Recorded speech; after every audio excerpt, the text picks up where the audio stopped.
Hello everyone, I wanted to bring clarification to my post today in regards to the War Scroll. The War Scroll states that there are 40 years of the war to end all wars. The commentaries of Psalms also mentions 40-year period. The War Scroll mentions that out of the 40 years, there are 7 Sabbath years included in that time frame where the wars do not happen, everything's on pause. So let's take a look at how that works. So I have a chart here. This is a Jubilee period. All right, so I actually have 2 Jubilee periods posted here. So if you have not watched my Jubilee calendar timeline video, I suggest go take a look at that because that could help you in your understanding of how the Jubilee works. But I'm going to go ahead and give you some examples. So year 1 through 40, if we start 1 through 40, we're only going to have 5 Sabbath rest years within a 40-year period. Every year over here, every 7th year, is a rest or sabbatical. Some people call it Shemitah year. These are the Sabbath rest years. So if we count 40 years, there's only 1, 2, 3, 4, 5 Sabbath years within a 40-year period, right? That makes sense. There's only 5, okay? So if we have 5 rest years, we're still needing 2 more to match with the scrolls. So people are wanting to know why we're counting 7 instead of 5. Couple of issues that I have to note. Many people are counting by 50s when they're counting Jubilee periods. And so they're stating that the year 6000 is at the end of 120 Jubilees, which if you count by 50s, that's great. That does come out to 120 Jubilees. However, the Book of Jubilees does not do it this way. The Book of Jubilees counts by 49 years. The 50th year is actually at the beginning of the next Jubilee. So there are 7 weeks of years. 7 times 7 is 49.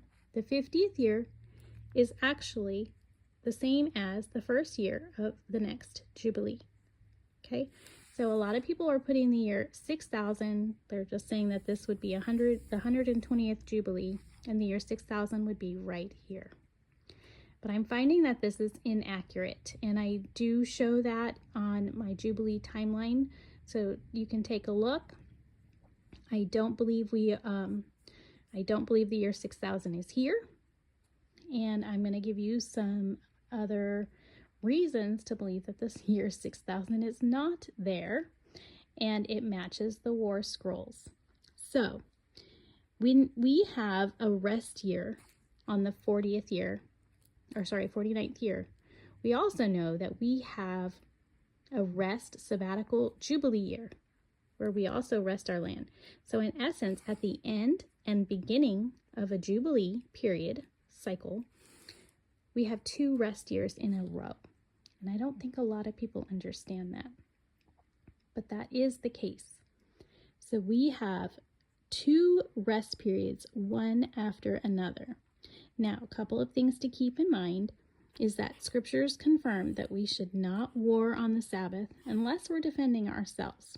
But in reality, we should not be warring on the Sabbath. The War Scroll confirms that and says that all warring will come to a halt during the sabbatical years. So within the 40 years, 7 of them, we will not be warring.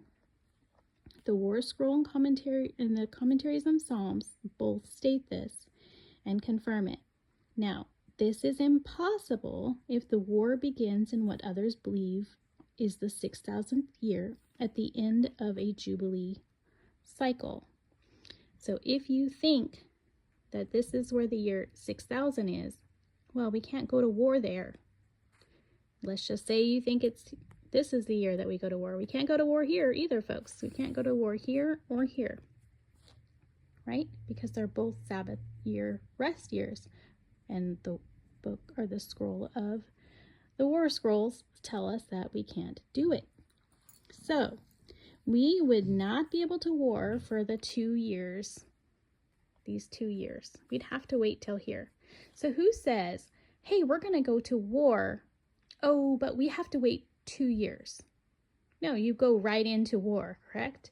You don't wait 2 years. However, you can pause within that time frame.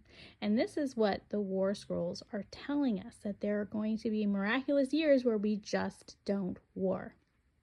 So, how do we get 7 Sabbaths within a 40-year period? Well, it's very simple. That means the war begins somewhere within a Jubilee period. And it's going to include a 49th and a 50th year. It's the only way that this works out. So I'm going to just pick something and we're going to pretend the year starts. Let's just pick 24.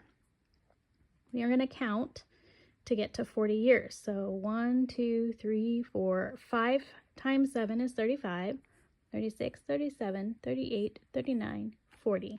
Okay, so we're going to go from the 24th of one Jubilee to the 15th of the next Jubilee. Let's count how many Sabbath years that we have. So we have the 24th. 1, 2, 3, 4, 5, 6, 7.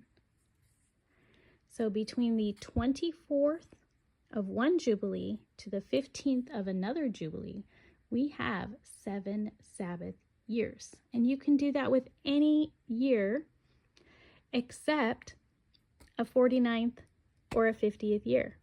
You can't start on the 2nd because if you count 40, you're just going to get the same 5 Sabbaths again.